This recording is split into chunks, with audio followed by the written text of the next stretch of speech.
بسم الله الرحمن الرحیم. دا اټیټیوډز چې دي نو دا د سوشل ساينسز د لپاره د لینګویج د سټوډنټانو لپاره یو ډیر زیات اهم او ډیر یو په ریسرچ په حواله سره ډیر زیات په دی باندې خلک ریسرچ کوي. نو عموما که تاسو خپل سوچ ته یا اپروچ ته وګورئ نو مونږ دا کوشش کوو چې مونږ د اټیټیوډز په باره کې معلومات وکړو. هغه د سوشل ایشو هم کېدی شي، د لینګویج په حواله سره هم کېدی شي. نو زما دا سیشن چې دی دا د لینګویج د سټوډنټانو دپاره او د سوشل ساينسز دپاره ایکولی امپورټنټ دی. په دې سیشن کې به مونږ لاول دا زده کوو. زه به کوشش کوم چې تاسو ته بریف او شارټ ووایم چې د اټیټیوډ نه مونږ مطلب څه اخلو او بیا ولې په اټیټیوډز باندې ریسرچ پکار دی، که هغه په هر لیول باندې، که هغه د جنډر په حواله سره وي، که هغه د اکنامکس په حواله سره وي، که هغه د پالیټکس په حواله سره وي. دا اټیټیوډنل سرویز همیشه کیږي، تاسو ګورئ په ټي وي کې د دې ذکر راځي، په پالیټکس کې راځي، په لینګویج کې راځي، په سوشل ساينسز کې راځي. نو دا خلک ولې کوي؟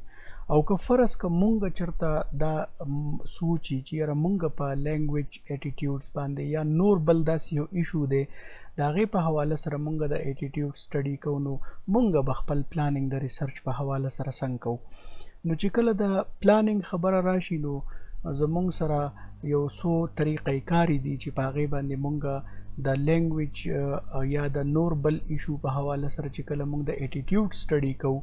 نو هغه طریقې کاري مونږ اپلای کولی شو. لکه فار ایگزامپل په دې کې یو انډایرکټ میتھډ دی، بیا پکې ډایرکټ میتھډ دی، سوسایټل ټریټمنټ سټډیز او انټیګریټډ اپروچ. نو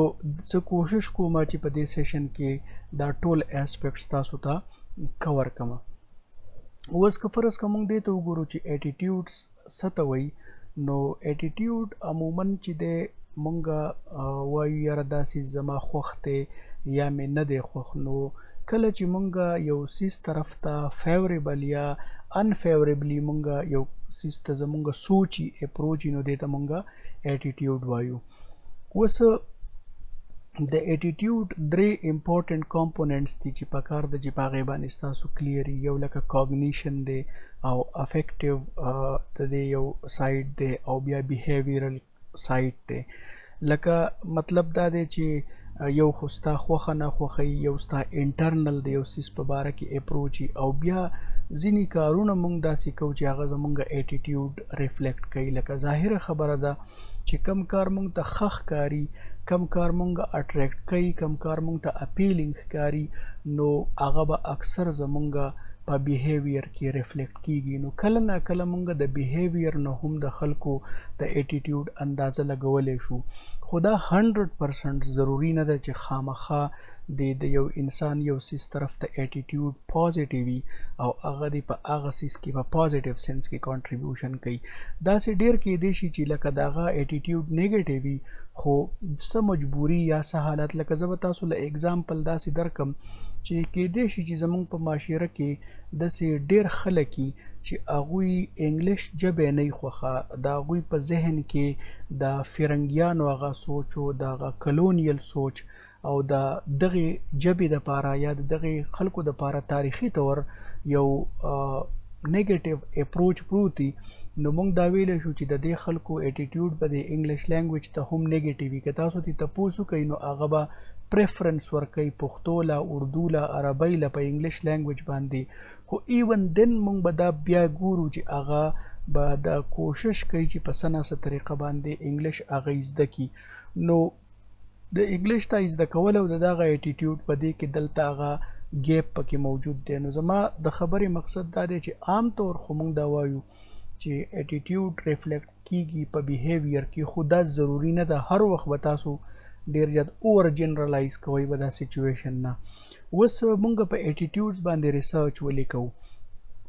نو د هغې یو بنیادي وجه دا ده چې دا یو ډیر عام فهم تاثر دی چې د دې نه مونږ ته د خلکو د بیهیویر پته لګي. لکه فار ایگزامپل تاسو د الیکشن سرویز ته ګورئ، په الیکشنز نه مخکې سروې وشي، په هغې کې یو پولیټیکل پارټي پته ولګي چې د هغې سپورټ سیوا دی، د یوې کم دی، او بیا مونږ ته د الیکشن نه بعد د ډیر حد پورې هغه سرویس چې کوم جنون سرویس شوي نو موږ ته پته ولګي چې یاره هغه خلکو د ووټ د کاسټ کولو په سنس کې په خپل بیهیویر کې ریفلیکټ کړی دی او هغه اټیټیوډ چې کوم پولیټیکل پارټي ته پازیټیو وو نو د هغې ووټس سیوا دي. بیا زه تاسو ته دغه خبره کوم چې ضروري نه ده کېدای شي چې په هغې کې نور داسې څه فیکټرز وي چې د هغې د وجې نه مونږه لکه مونږ ته د اټیټیوډنل سروې او بیا د ریزلټس په حواله سره ډیر زیات کوارډینیشن میلاو نشي. یو بل امپورټنټ خبره د اټیټیوډ په حواله سره دا ده چې اټیټیوډز یو اوورټي یو کوورټي. اوورټ تاسو پیژنئ چې کوم ښکاره لکه په ظاهره باندې د هغې تعین ډېر په اسانه کیدی شي او ځینې کوورټ اټیټیوډز چې هغه پټي لکه هغه خلک کانشیسلی کوشش کوي چې هغه مونږ هایډ کو.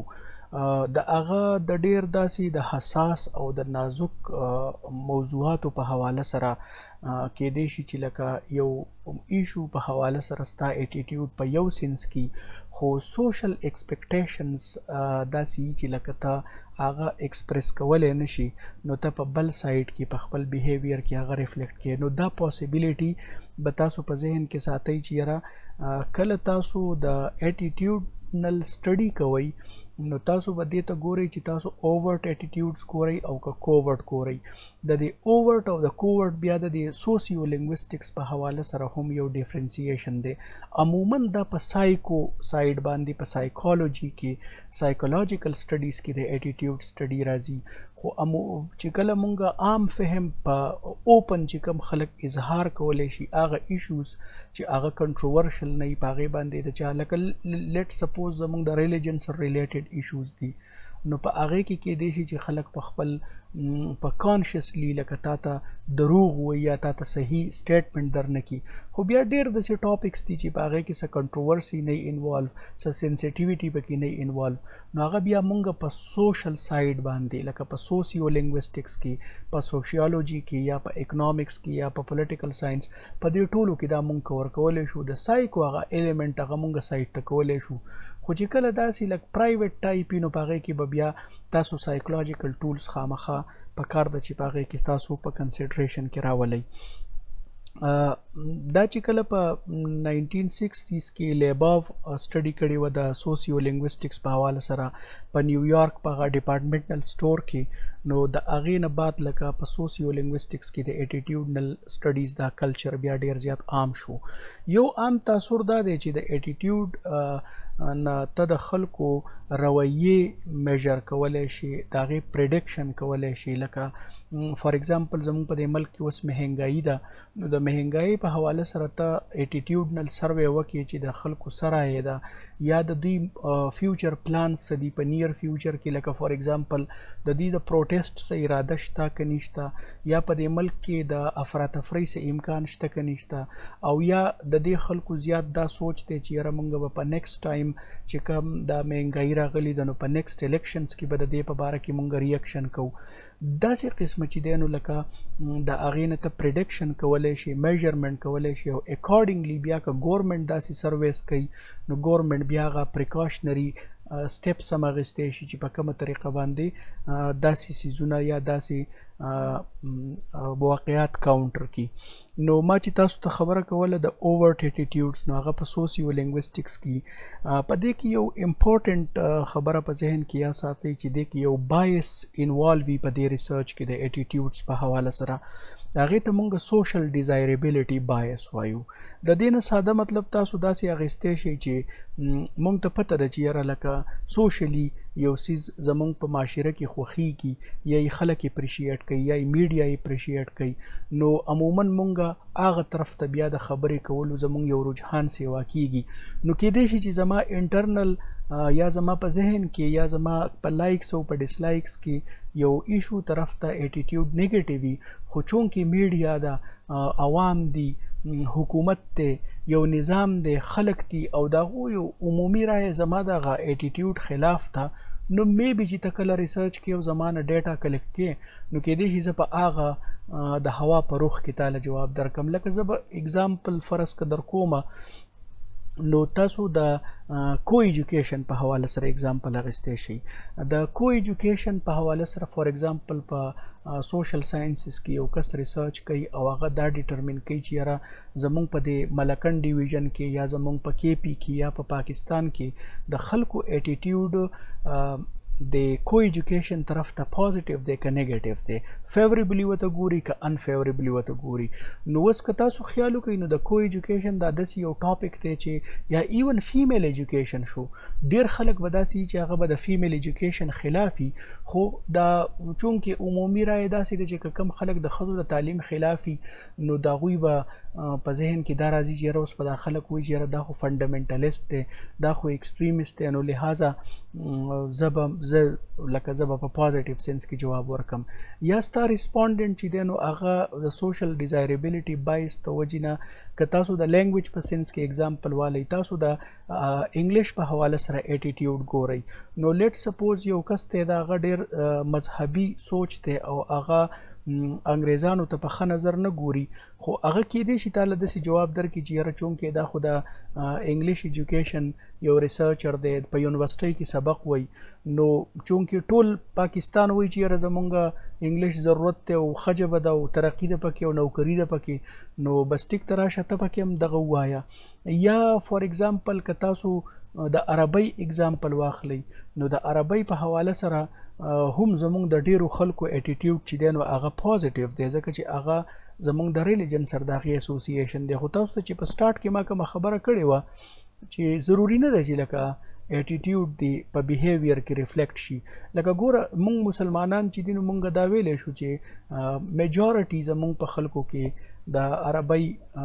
طرف ته د خلکو اټیټیوډ پوزټیو دی. هر سړی وایي چې ما زده کړه، خواري څوک نه کوي، زده کوي څوک نه. که تاسو به بیهیویر کې وګورئ نو د معاشرې ډیره یو محدوده حصه ده چې هغه د عربی ژبې د زده کولو کانشس کوشش کوي په مقابله د نورو ژبو کې، نو ان دیټ سنس بیا په اټیټیوډ او په بیهیویر کې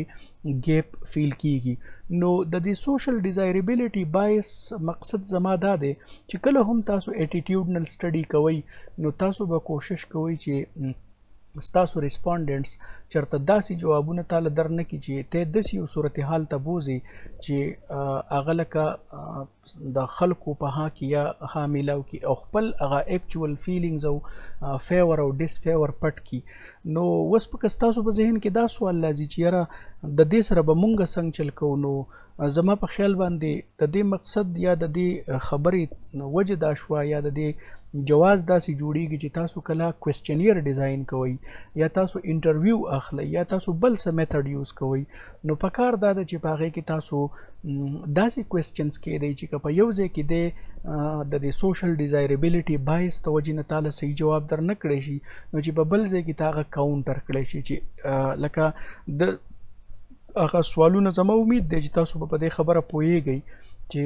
لکه اوس فرض که ته ورته وایې چې عربي دې خوښه ده او که نه دې ده خوښه، نو زما خیال دی چې دی مسلماني او دی سوچ کوي نو دی به خامخا ته وایي چې عربي مې خوښه ده. خو که بیا ورته ته بل سوال داسې وکړي چې عربي زده کې که نه زده کې او کیدای شي هغه تا ته وایي چې زه زده کومه او بیا ته فردر پای پسې لاړ شي چې لکه تاسو نه زده کړي دا یا ته کم ځای زده کې د چا نه زده کې، نو اټومیټیکلی به تا ته پته ولګي چې دا سړی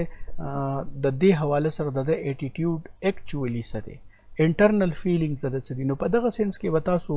خیال کوئ چې د سوشل ډیزایربیلیټي بایس خیال وساتئ. یا بل اگزامپل در کوم په پالیټکس کې لیټ سپوز تاسو په یو ځای کې ډیټا کلیکټ کوئ او هلته یو پارټي چې ده نو هغه په میجارټي کې ده، رولینګ پارټي ده، ټول خلک یا زیات خلک چې دي د هغې پارټۍ ملګري دي، نو این ممکن ده چې کیدای شي هلته یو کس اپوزیشن والا او د هغې پارټۍ خلاف ومي، خو چې ته ترې تپوس کوې هغه دا سوچ وکړي چې یاره دلته خو ټول په دې یوه پارټۍ کې دي، نو راشه ته پکې هم ځان حساب کړه. نو په دغه سینس کې هم دا ډیزایربیلیټي بایس راتلی شي. اوس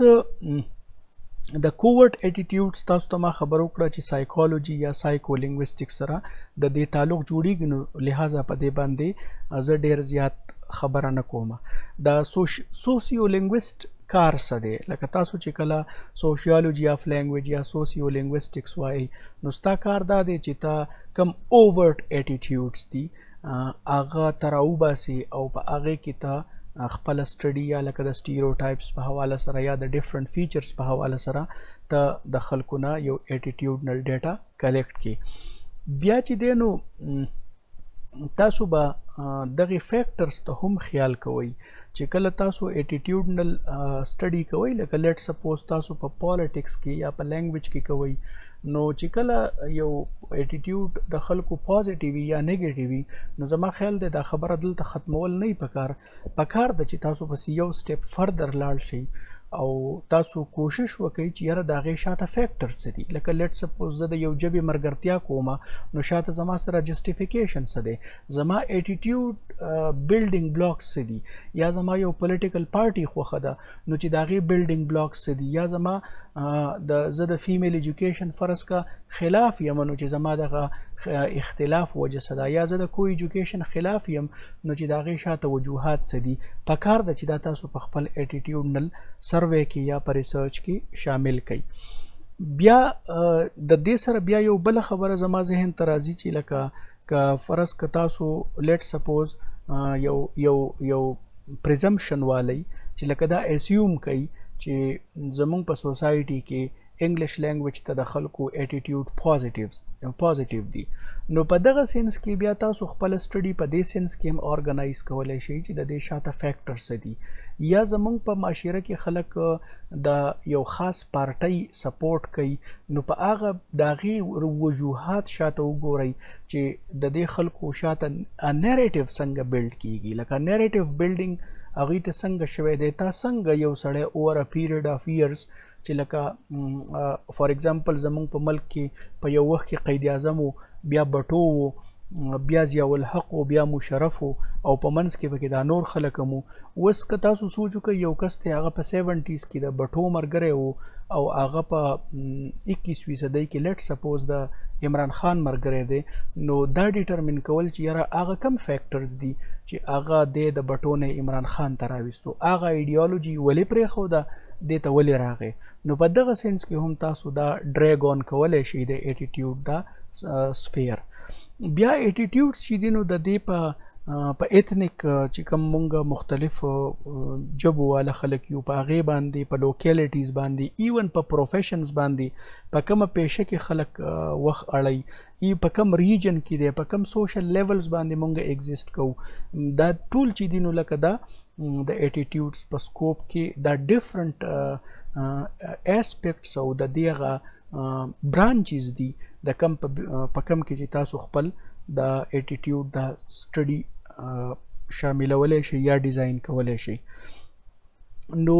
که فرض که مونږ وایو چې یاره دا د خلکو په بیهیویر باندې هم د دې یو دور رس اثراتي او مونږ ته اندازه هم لګي د فیوچر په حواله سره، نو د دا وجه ده چې مونږه په اټیټیوډز باندې تقریبا په هر سوشل ساینسز او په آرټس اینڈ هیومینټیز کې په هر لیول باندې د اټیټیوډز دا سټډي خلک کوي. اوس که فرض که مونږ د میتھډز ته راشو چې کوم د ریسرچ د سټوډنټانو دپاره زیات امپورټنټ دي، نو په هغې کې یو زموږ سره ډایرکټ میتھډ دی. د ډایرکټ میتھډ مطلب دا دی چې کوم سړي نه ته ډیټا کلیکټ کوې او ډایرکټ په ډایرکټه د هغه لکه اته پته یي چې یاره دې زمانه د څه په باره کې ډیټا کلیکټ کوي، یا د انټینشن څه دي، یا دې زمانه سوال څه کول غواړي او زه به وله جواب څه ورکومه. او د دې په مقابله کې که فرض که مونږ انډایرکټ میتھډ ته وګورو، نو انډایرکټ میتھډ داسې وي چې لکه په هغې کې هغه ریسپونډنټ ته ډایرکټ پته نه لګي. لکه ته د یو سړي د یو ایشو په باره کې اټیټیوډ ډیټرمن کې، نو ته هغه ډسګایز کې، ډسګایز ان ا سینس چې لکه هغه ته ایکچوال سچویشن نه وي کلیر چې یاره ما دپاره څنګه جواب ورکول دي، څنګه نه دي پکار، یا لکه ته خپل هغه د ډیټا کلیکشن دپاره هغه ټول داسې ډیزاین کې چې هغه ته ایکچوال لکه دا میچ ګایز ټیکنیک دی. د دې کې لکه اوس فار ایگزامپل تاسو د دې داسې مثال واخلئ چې مونږ په دا زمونږ په دې پښتو ژبه کې چې دي نو لکه ډیفرنٹ ډایلیکټس دي، بیا پکې ایکسنټس دي، هغه سیم ته یو کس ته په داسې سینس کې پریزنټ کې لکه تاسو په نت باندې هم د دې میچ گایز ټیکنیک چې دی نو د دې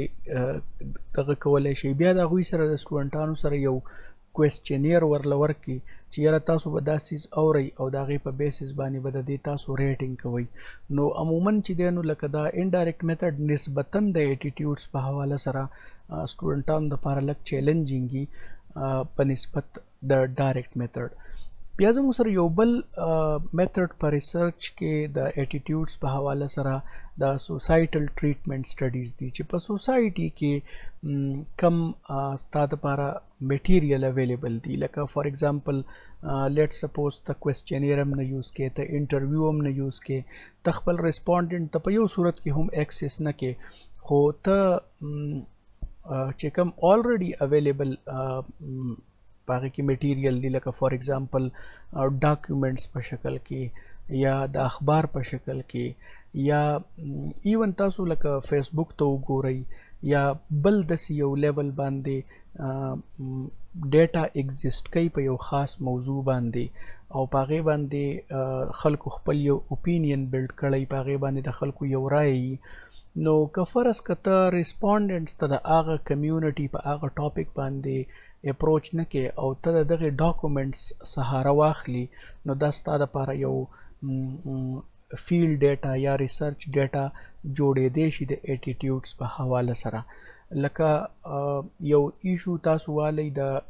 ما تاسو ته د کو ایجوکیشن یا د فیمیل ایجوکیشن یا انګلیش لینګویج یا عربیک لینګویج د هغې د ایټیټیوډس په حواله سره تاسو وګورئ، نو په هغې باندې به ډېر شی ډاکومنټس اویلیبل وي، په اخبارونو کې به پې لیکل شوي، په میډیا کې، په ټاک شوز کې، او ته هغه دغه خو دا دې کې بیا داسې وي چې په دې کې د کارپس لینګویسټکس لږ انوالومنټ وي. نو میبي چې زمونږ د بی ایس یا د ایم فل په لیول د سټوډنټانو شاید چې دومره ریسورسز به هغوی ته نه وي، خو په دې کې مونږ په اویلیبل ریکارډ په بیسس باندې ایټیټیوډس ډیټرمن کوو چې یاره دغه خلک دغې خاص ایشو طرف ته څنګه رجحان ساتي. بیا یو انټیګریټډ اپروچ چې دی نو انټیګریټډ څنګه چې د نوم نه اندازه لګي،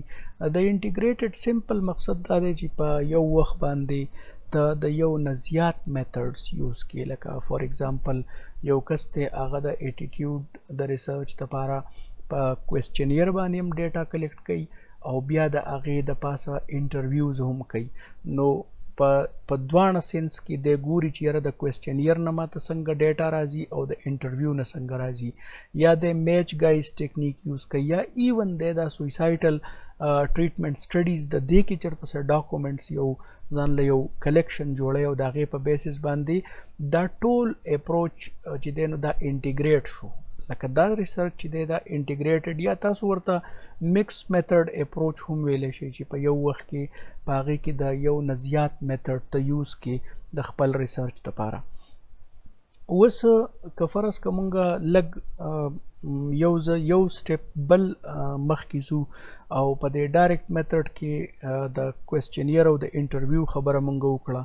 نو کوېسچنیر خو تاسو پیژنئ چې لکه مونږ په یو ټاپک باندې چې څومره د هغې اینګلز وي په هغې باندې کوېسچنز مونږ تیار کړو، هغه مونږ سرف کړو ریسپونډنټ ته چې د دې مونږ له جواب راکړه. انټرویو چې د نو انټرویو اگر چې تاسو که وګورئ نو د کوېسچنیر کې چې کوم سوالونه وي نو مور اور لیس هغه تاسو په انټرویو کې هم شاملولی شئ، خو د انټرویو په حواله سره په ذهن کې دا ساتئ چې یاره دا خو سټرکچرډ هم کیدی شي. سټرکچرډ نه مطلب دا چې د دې تعلق به د دې کوېسچنیر د دې سکیم سره لږ زیات وي، ځکه چې په کوېسچنیر کې هم یو سټرکچر خلک فالو کوي او په سټرکچر انټرویو کې هم خلک ځان ته یو لاین ډرا کړي چې زه به په دې طریقه باندې ځمه. سیمی سټرکچرډ داسې چې په هغې کې دومره زیات پلان او دومره زیات سټرکچر پکې ان سینس په دې نه وي چې دا د کوېسچن بیسډ په ځای زیاته ټاپک بیسډ وي. ټاپک بیسډ ان سینس چې لکه ته یو کس له ځې او ته انټرویو کې نو تا د ځان سره ټاپکس یا هیډنګز لیکلي چې زه به په دې هیډنګ کې د دې نه تپوس کوم، بیا په هغه هیډنګز کې تا ځان ته سب هیډنګز هم لیکلي. خو په دې سیمی سټرکچرډ کې فایده دا چې کله ناکله مونږ انټرویو کوو نو مونږ د ځان سره پوینټس لیکلي، خو مونږ ته پته ولګي چې یاره په یو ځای کې د یو سوال جواب تا سوال کړی نه دی خو د بل سوال په جواب کې تا ته د هغې جواب میلاو شو نو په هغې کې سکیپینګ لږ اساني او سلیکشن پکې اساني خلک د ریسپونډنټ مزاج ته ګوري د هغه سوچ ته ګوري د هغه جوابونو ته ګوري او اکارډنګلی په هغې کې خپل ایډجسټمنټ کوي انټرویو شارټ هم کیدی شي او ان ډیپت هم کیدی شي ډیپینډ کوي په ټاپک باندې د ان ډیپت نه مقصد دا دی چې کله د یو موضوع ډیر زیات اړخونه نو هغه په ساده سوال جواب کې د هغې امکان د صحیح جواب د راوتو کمی نو لہذا ته به په هغې کې لږ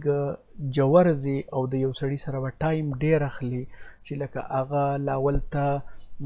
د ځان نه مانوس کې مطلب چې هغه ستا سره لږ ایزي فیل کوي که نه یو سټیپ پیدا شي چې ته لږ ایزي فیل کې په بل سټیپ کې به هغه ته کوشش کوي چې یاره دا زه خپل موضوع ته راولم او دې زه پوهه کړم چې زما مسله څه ده زه ریسرچ پسې کوم او ته ماله چې جوابونه راکوې نو د هغې نه زما مقاصد څه دي نو په دې کې لږ وخت ولګي او بیا دې کوېسچنو ته چې راشي نو په هغې کې که فرض که دی لږ ډېر د هچکچاهټ نو دی په داسې طریقه باندې د هغه سره خپل هغه کنورسیشن جاري ساتي چې هغه اوپن شي چې خپل زړه او دماغ تا ته کولاو کي نو دې ته بیا مونږ ان ډیپت ان سینس په دې وایو چې دا عموما که تاسو چېرته لیټریچر ګورئ نو د ان ډیپت انټرویوز اگر چې د دې داسې ایګزیکټ تاسو ټایم نشئ ویلی شارټ انټرویو خو لس اته منټه 15 منټه کیدی شي ان ډیپت انټرویو ګنټه 3 غنټو پورې هم ان ډیپت انټرویو چې دی نو لکه هغه کیدی شي خو دا خو ډیپینډ کوي په ټاپک باندې چې ستاسو ټاپک څومره ډیپ دی څومره سینسیټیو دی او څومره په هغې کې لکه د هغې څومره اینګلز دي چې هغه به ته کور کړي نو عموما لکه داسې ایګزیکټ لکه خامخا دا داسې نه ده چې یاره تاسو ان ډیپت انټرویو کوئ او تاسو به 3 غنټې خامخا د یو سړي سره اړوئ بیا که فرض که تاسو د دې اگزامپلز ته ګورئ نو زما خپل ریسرچ چې د پی ایچ ډي کوم نو ما په ان ډیپت انټرویوز باندې کړی و په هغې کې ما د ایټیټیوډز سروې کړې وه د طالب علمانو او د ټیچرز او زما فوکس په مدارسو کې و چې یاره دلته د خلکو ایټیټیوډز څنګه دي پازیټیو دي که نیګیټیو دي که پازیټیو دي نو ولې پازیټیو دي که نیګیټیو دي نو ولې نیګیټیو دي او بیا د دې د پازیټیویټي دپاره مونږ څه سټیپس اخیستی شو او د دې په بیک باندې کم هغه خلک دی کم هغه ایجنسیز دي چې هغه ریسپانسیبل دي او د دې که فرض که په دې کې څه نیګیټیویټي یا څه پازیټیویټي یا د دې مختلف اینګلز چې لکه زما مین مقصد دا و چې یاره په کومه طریقه باندې به مونږ دا ایجوکیشن سیسټم د مین سټریم ته راولو چې لکه په دې کې دا ایلینیشن او آیسولیشن او ډسکریمینیشن ختم شي او څنګه چې د یو سکول ماشوم سبق وایي څنګه چې د کالج او د یونیورسټۍ ماشوم سبق وایي نو چې دغه شان د مدارسو د نظام نه هم ایکول اپورچونټیز او په هغې کې کم از کم د لینګویج په پوینټ اف ویو سره خبره کوم نور خو ډیفینټلی څنګه چې کیمسټري والا په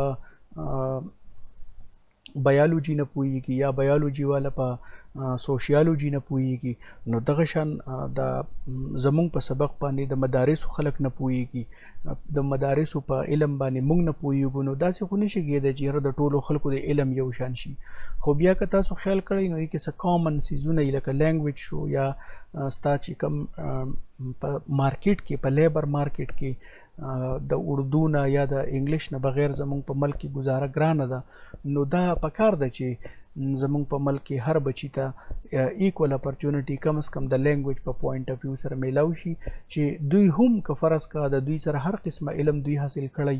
خو چې هغه راشي او بیا په مین سټریم مارکیټ کې که هغه سی ایس ایس دی که پی ایم ایس دی که یا بل داسې فیلډ دی چې په هغې کې د یو عام د یونیورسټۍ د طالب علم په شان پارټیسیپیشن وکړي او په هغې کې لکه خپل پرفارمنس شو کولی شي فی الحال زما خیال دی چې په دې کې مسایل شته دا اگزامپل مې درله درکړی دی دا په 1998 کې دا ډایرکټ میتھډ دې خلکو یوز کړی و attitudes toward English and its functions in Finland نو مطلب د دې اگزامپل می صرف مقصد دا دی چې که فرض که په تاسو کې څوک ایټیټیوډز طرف ته رجحان لري په ریسرچ کې او وایي چې یاره زه ډایرکټ میتھډ اپلای کول غواړم نو دا سټډي کته شي میبي چې د دې نه د هغه ذهن نور هم کولاو شي چې دا ډایرکټ میتھډ د خلکو څنګه اپلای کړی وو. انډایرکټ میتھډ تاسو ته ما په دغه کې ویلو چې لکه په دې کې په اکچولی هغه ریسپونډنټس ته ډایرکټ دغه نه لکه اندازه نه او ته په یو بدله طریقه باندې په انډایرکټ طریقه باندې د هغه نه ته دغه چې کوم پرایویټ اټیټیوډز دي لکه دا لږ داسې چې لکه په دې کې خلک د لیت و لال نه یا د هچکچاهټ نه کار اخلي نو ته په انډایرکټ طریقه باندې د معلومولو کوشش کې که فرض که په انډایرکټ میتھډ باندې تاسو ځان پوه کول غواړئ نو دا یو سټډي ده د میکرو لیول سوشل مینینګز اف لیټ ماډرن ډینش ایکسنټس دا اوس د ایکسنټس په حواله سره چې دی د انډایرکټ میتھډ یوز کړی دی. د دې نه علاوه چې دی نو دا یو بل سټډي ده ایویلویشن ریاکشنز اف جویش اینڈ عرب اډولسنټس ټو ډایلیکټ اینڈ لینګویج ویریشنز په دې کې هم دا چونکې د جویش او د عرب دا تاسو کته شي د يهوديانو د عربيانو نو په دغه سینس کې هم دی دا انډایرکټ میتھډ یوز کړی دی. خو که تاسو بیا د جرنل ته وګورئ نو دا اوس د سوشل سایکالوجي سایت طرف ته د رجحان ډیر زیات سیوا دی. بیا د دې نه علاوه چې دی نو د سوسایټل ټریټمنټ سټډیز په حواله سره چې دی ما تاسو ته وی چې کم پبلک ټیکسټ اویلیبل یا پالیسی ډاکومنټس یا په اخبار کې یا په بل څه طریقه باندې چې کم الریډي اویلیبل میټیریل دی ایون لکه اشتهارات پکې هم راتلی شي بورډونه پکې هم راتلی شي د خلکو خطونه ایون خطونه پکې هم راتلی شي لکه لیټ سپوز زه به تاسو ته اگزامپل داسې درکم چې یو کس وایي چې یاره زه په جنډر ډسکریمینیشن باندې اټیټیوډ په دې اپروچ معلوموم د ده لپاره یو پاسبل اپروچ داسې کیدی شي په دې حواله سره چې لکه زمونږ که تاسو خیال کړئ زمونږ چې د انګریزۍ کوم اخبارونه دي ډان دی د نیوز دی په هغې کې لیټرز ټو د ایډیټر راځي نو که فرض که تاسو په دغې باندې د تیرو لسو کالو سروې وکئ او دغه نو میبي چې په دې لیټر ټو د ایډیټرز کې داسې ډیر لیټري چې هغه ستاسو په دې موضوع باندې هغه تاسو راغونډ کئ او د هغې په بیسس باندې تاسو ډیټرمن کوئ چې لکه په دې سوسایټي کې خلک دې ایشو طرف ته څنګه اپروچ کوي. خو دا بیا هغه خبره چې لکه تاسو به دا ګورئ چې یاره ستاسو کوم ټاپک دی نو هغه په کم ځای کې زیات د هغې ریفلیکشن کیدی شي. دې اپروچ ته عموما خلک لږ انفارمل وی او داسې د مزې دپاره او لکه د خپل چې په دې کې وخت یا ستا نور چې کوم ایکسپرټیزي د هغې دپاره د دې فایده شته خو دا لږ انفارمل اپروچ دی د زمونږ د اکیډمیک ریسرچ په حواله سره. اوس دا د افریقا په حواله سره یو سټډي شوې وه که نه په افریقا کې د انګلیش په حواله سره اټیټیوډز کتلیو نو په دې کې فوکس وو هغه لیټرز ټو د ایډیټر چې کم په افریقن نیوز پیپرز کې پبلش شوي نو دې ریسرچر هغه ټول لیټرز را یوځای کړه او د هغې لیټرز د انالیسز نه بعد هغه یو اټیټیوډنل خپل یو اپینین ورکو چې یاره په انګلیش په افریقا کې هغې ته د خلکو اټیټیوډ څنګه دی. د دې نه علاوه دا یو سټډي تاسو کتی شئ چې نیشنل اینډ سب نیشنل فیچرز ان کینین انګلیش دا هم د دې برنۍ خبرې د پاره چې دی نو دا همدغه سیم سیز دی چې دای دغه ورک نوم دی کوم چې دا بره مونږ خبره وکړه. د دې نه علاوه چې دی نو یو بل سټډي ده دا پیټر ګیرټ چې دی دی ډیر زیات د اټیټیوډ په حواله سره ریسنټ یو ډیر ښه سکالر دی ډیر ښه ریسرچر دی نو تاسو د پیټر ګیرټ سټډیز اسې هم سرچ کولی شئ او د ویلش نیوز پیپرز د نورث امریکا کې د 150 سالو په حواله سره لکه ګوره دوی دا سټډي کړې ده که نه نو مطلب دا دی چې داسې دا ډیر زیات ایکسټینسیو او ډیر الیبوریټ ډیر هارډ ورک غواړي د سوسایټل ټریټمنټ سټډیز چې دي. بیا یو بل سټډي چې د نو په دې کې بیا د پیټر ګیرټ پکې دی او دا ګلوبلایزیشن ایډورټایزنګ اینڈ لینګویج چوائس shifting values for villageness in wide reach نو په دغه سنس کې چې دی دا بیا یو داسې سټډي ده لکه دا د دې برنۍ 150 سال چې تاسو ته ما خبره وکړه نو تاسو وګورئ د 1851 نه واله د 2001 پورې لکه دا ټول دی هغه خپل سټډي په دې باندې بیس کړې ده. او انټیګریټډ اپروچ چې کوم مونږ ډسکس کو نو پاغه کې خو تاسو ته مو وی چې یاره ملټیپل میتھډز په پکی د دې د ایگزامپل د لپاره تاسو دا یو سټډي دا په دې کې دا پرایس او فلک او گایلز چې دی نو دی یو دی چې کله د دې اټیټیوډز په باره کې چې څومره هم دوی ته سټډیز اویلیبل وو د ویلش لینګویج په حواله سره او بیا د آر پی په حواله سره نو هغه ډیر ډایورس او دوی داسې چلو کو چې دوی هغه ټول دغه راغونډ کړه او بیا یې په هغې کې کوېسچنیر هم اپلای کو او وربل گایز ټیکنیک یې پکې هم استعمال کو او د هغې په بیسس باندې چې هغوی کم یو کنکلوژن ته ورسېده نو هغه مطلب ظاهره خبره ده چې لکه څه مخکینی سټډي څه پکې خپل کوېسچنیر شو څه پکې دا انډایرکټ وربل گایز شو نو په دغه سینس کې یو ډیر ریچ سارت اف ریسرچ خلکو ته یا دنیا ته پریزنټ کو. نو دا یو څو خبرې وي چې د اټیټیوډ په حواله سره ما تاسو ته وکړي. امید دی چې څه ناڅه به تاسو پوه شوي زما د اواز نن لږ ډاون شان و نو بخښنه غواړم که فرض که په څه ځای کې رانه کمی کوتاهي شوی. ډیره مهرباني.